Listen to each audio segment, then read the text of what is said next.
ಇತಿಹಾಸದಲ್ಲಿ ಎರಡನೇ ಪಾಠ ಮಾನವ ವಿಕಸನದ ಕಥೆ ಪಾಠದ ಅಭ್ಯಾಸ ಪ್ರಶ್ನೋತ್ತರಗಳನ್ನು ನೋಡೋಣ.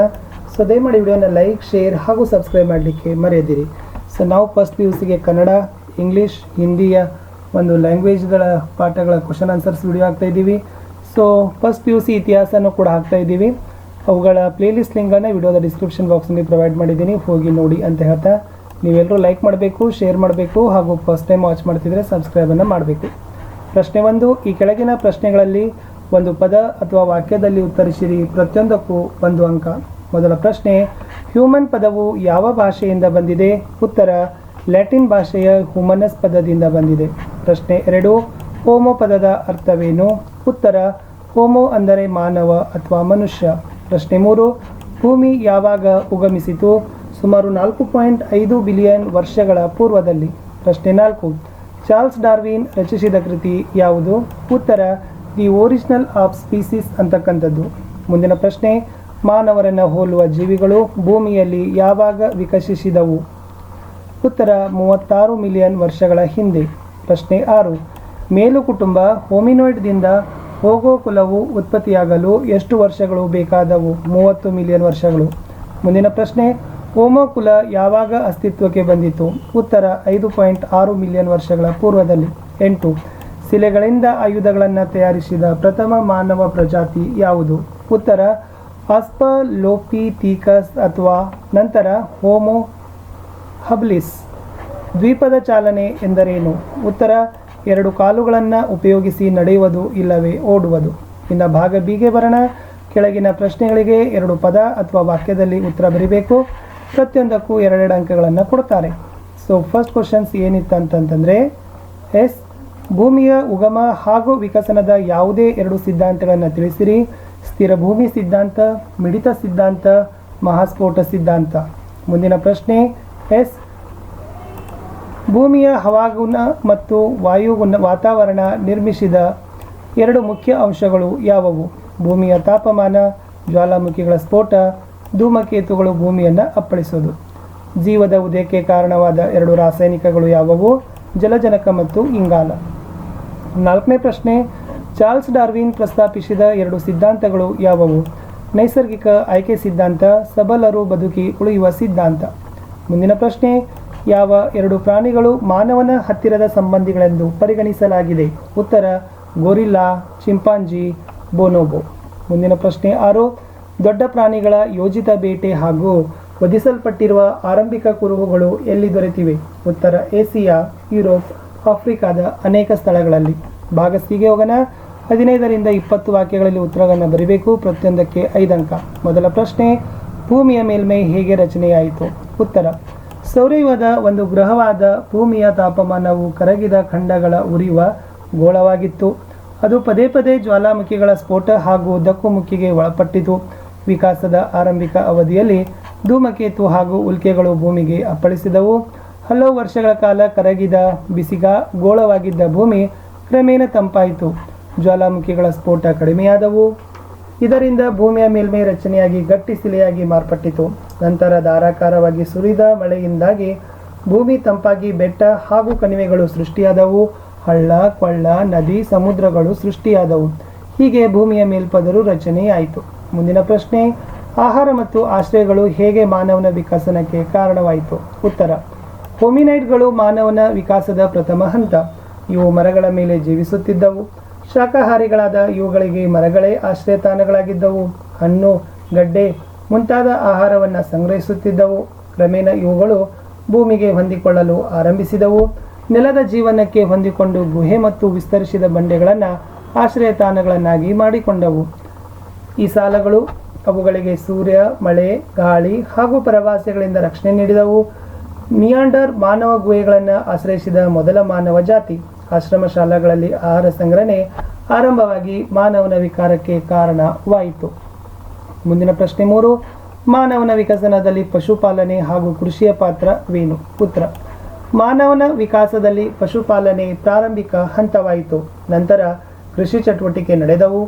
ಬೇಟೆಯಾಡಲು ನಾಯಿ ಬಳಸಿದ ಮಾನವ ನಂತರ ಕುರಿ, ಮೇಕೆ, ಹಸು, ಒಂಟೆ, ಕುದುರೆ ಪಳಗಿಸಿದನು. ಅವುಗಳ ನೆರವಿನಿಂದ ಹಾಗೂ ತನ್ನ ಹಾಗೂ ಅವುಗಳ ನೆರವಿಗಾಗಿ ಮೊದಲು ಆಹಾರ ನೀರಿಗಾಗಿ ಅಲೆದು ನಂತರ ಕೃಷಿ ಚಟುವಟಿಕೆ ಆರಂಭಿಸಿದನು. ಗೋಧಿ, ಅಕ್ಕಿ, ಸಿರಿಧಾನ್ಯ ಬೆಳೆಯಲು ಆರಂಭಿಸಿದನು.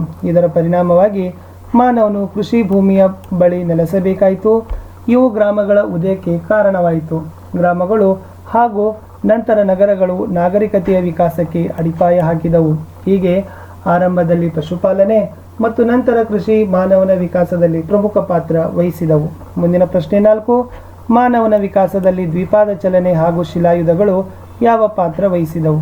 ಉತ್ತರ: ದ್ವಿಪದ ಚಾಲನೆ ಮಾನವ ಮುಕ್ತವಾಗಿ ಚಲಿಸಲು ಅವಕಾಶ ನೀಡಿತು. ಸ್ವತಂತ್ರಗೊಂಡ ಮುಂಗೈಗಳು ಕ್ರಮೇಣ ಬಲಿಷ್ಠವಾಗಿ ಮಾನವ ಬದುಕಿಗೆ ಬೇಕಾಗುವ ಚಟುವಟಿಕೆಗಳಿಗೆ ಸಾಧನವಾಗಿ ಬಳಸಿಕೊಳ್ಳಲು ನೆರವಾದವು. ಬೇಟೆಯಾಡಲು, ಆಯುಧ ತಯಾರಿಸಲು ಹಾಗೂ ಅದನ್ನು ಬಳಸಲು ಮುಂಗೈಗಳು ಉಪಯೋಗವಾದವು. ಶಿಲಾ ಆಯುಧಗಳನ್ನು ತಯಾರಿಸಲು ಮಾನವನ ಮುಂಗೈ ನೆರವಾದವು. ಇದು ಮಾನವನ ಮಿದುಳಿನ ಗಾತ್ರ ಏರಿಕೆಗೆ ಕಾರಣವಾಯಿತು ಹಾಗೂ ಅವನ ನೈಪುಣ್ಯತೆ ಹೆಚ್ಚಿಸಲು ಸಹಾಯವಾಯಿತು. ಹೀಗೆ ದ್ವಿಪದ ಚಾಲನೆ ನಂತರ ಶಿಲಾಯುಧಗಳ ತಯಾರಿಕೆ ಹಾಗೂ ತನ್ನ ಬದುಕಿಗೆ ಅವುಗಳ ಬಳಕೆಗೆ ಮಾನವ ವಿಕಾಸಕ್ಕೆ ನಾಂದಿಯಾದವು. ಮುಂದಿನ ಪ್ರಶ್ನೆ 5. ಆಧುನಿಕ ಮಾನವ ಉಗಮಿಸಿದ ಸ್ಥಳವನ್ನು ಕುರಿತು ಚರ್ಚಿಸಿರಿ. ಆಧುನಿಕ ಮಾನವ ಉಗಮವಾದ ಬಗ್ಗೆ 2 ಸಿದ್ಧಾಂತಗಳಿವೆ. ಮೊದಲನೇದು ಸ್ಥಳಾಂತರ ಸಿದ್ಧಾಂತ. ಇದನ್ನು ಆಫ್ರಿಕಾ ಉಗಮ ಸಿದ್ಧಾಂತ ಅಂತ ಕರೀತಾರೆ. ಈ ಸಿದ್ಧಾಂತದ ಪ್ರಕಾರ ಮಾನವ ಪ್ರಜಾತಿ ಅಂದರೆ ಹೋಮೋಸೆಪಿಯನ್ಸ್ ಆಫ್ರಿಕಾದ ಅರ್ಕಾಯಿಕ್ ಪ್ರಜಾತಿಗಳಿಂದ ವಿಕಾಸವಾಯಿತು. ನಂತರ ಜಗತ್ತಿನ ಬೇರೆ ಬೇರೆ ಭಾಗಗಳಿಗೆ ವಲಸೆ ಹೋದರು. ಆಫ್ರಿಕಾದಲ್ಲಿ ದೊರೆತಿರುವ ಪಳೆಯುಳಿಕೆಗಳು ಇದನ್ನು ಪುಷ್ಟೀಕರಿಸುತ್ತವೆ. ಎರಡನೇದು ಪ್ರಾದೇಶಿಕ ಮುಂದುವರಿಕೆ ಸಿದ್ಧಾಂತ. ಈ ಸಿದ್ಧಾಂತದ ಪ್ರಕಾರ ಜಗತ್ತಿನ ವಿವಿಧ ಪ್ರದೇಶಗಳಲ್ಲಿನ ಆಧುನಿಕ ಮಾನವ ಪ್ರಜಾತಿ ಆ ಪ್ರದೇಶಗಳಲ್ಲಿನ ತತ್ಪೂರ್ವಜ ಮಾನವ ಪ್ರಜಾತಿಗಳಿಂದ ವಿಕಾಸ ಹೊಂದಿದ್ದು ಆಫ್ರಿಕಾ, ಯುರೋಪ್ ಹಾಗೂ ಏಷ್ಯಾದಲ್ಲಿ ನಡೆಯಿತು. ವಿಕಾಸದ ಗತಿ ಬೇರೆ ಬೇರೆ ಪ್ರದೇಶಗಳಲ್ಲಿ ಬೇರೆಯಾಗಿದ್ದು ಜಗತ್ತಿನಲ್ಲಿನ ಮಾನವರಲ್ಲಿನ ವೈವಿಧ್ಯತೆ ಇದಕ್ಕೆ ಪುರಾವೆಯಾಗಿದೆ. ಮುಂದಿನ ಪ್ರಶ್ನೆ ಭಾಗ ಡಿ. ಈ ಕೆಳಗಿನ ಪ್ರಶ್ನೆಯನ್ನು 30ರಿಂದ 40 ವಾಕ್ಯಗಳಲ್ಲಿ ಉತ್ತರಿಸಬೇಕು. 10 ಅಂಕಕ್ಕೆ ಬರ್ತದೆ. ಮಾನವನ ವಿಕಸನಕ್ಕೆ ಕಾರಣವಾದ ಪ್ರಮುಖ ಅಂಶಗಳನ್ನು ಚರ್ಚಿಸಿರಿ. ಫಸ್ಟ್ ಬರ್ತದ ವಾಯುಗುಣ ಬದಲಾವಣೆ. ಏನು ಬರಿಬೇಕಂದ್ರೆ, ವಾಯುಗುಣ ಹಾಗೂ ವಾತಾವರಣದಲ್ಲಿನ ಬದಲಾವಣೆ ಅತಿ ಹೆಚ್ಚು ಪ್ರಭಾವ ಬೀರಿದ ಅಂಶವಾಗಿದೆ. ಬಿಸಿಗೋಳವಾಗಿದ್ದ ಭೂಮಿ 6ರಿಂದ 8 ಮಿಲಿಯನ್ ವರ್ಷಗಳಲ್ಲಿ ಕ್ರಮೇಣ ತಂಪಾಗಿ ಶೀತಯುಗ ಎದುರಿಸಿ ಹಿಮಚ್ಛಾದಿತ್ಯಗೊಂಡಿತು. ಇದರ ಪರಿಣಾಮ ವಾಯುಗುಣ ಹಾಗೂ ಸಸ್ಯರಾಶಿಗಳಲ್ಲಿ ಮಹತ್ವದ ಬದಲಾವಣೆಯಾಗಿ ಅರಣ್ಯಗಳನ್ನು ಕುಗ್ಗಿಸಿ ಬಯಲು ಹುಲ್ಲುಗಾವಲು ಮರುಭೂಮಿ ಪ್ರದೇಶ ಹೆಚ್ಚಾಯಿತು. ಆಹಾರಕ್ಕಾಗಿ ಪೈಪೋಟಿಯಾಗಿ ಸಶಕ್ತವಾಗಿ ಉಳಿದವು.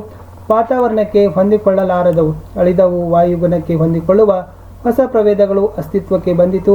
ವಾಯುಗುಣದಲ್ಲಿನ ಬದಲಾವಣೆ ವಿವಿಧ ಪ್ರಭೇದಗಳ ಉಗಮ ಹಾಗೂ ವಿಕಾಸ ಮಾನವ ವಿಕಾಸಕ್ಕೆ ಕಾರಣವಾಯಿತು.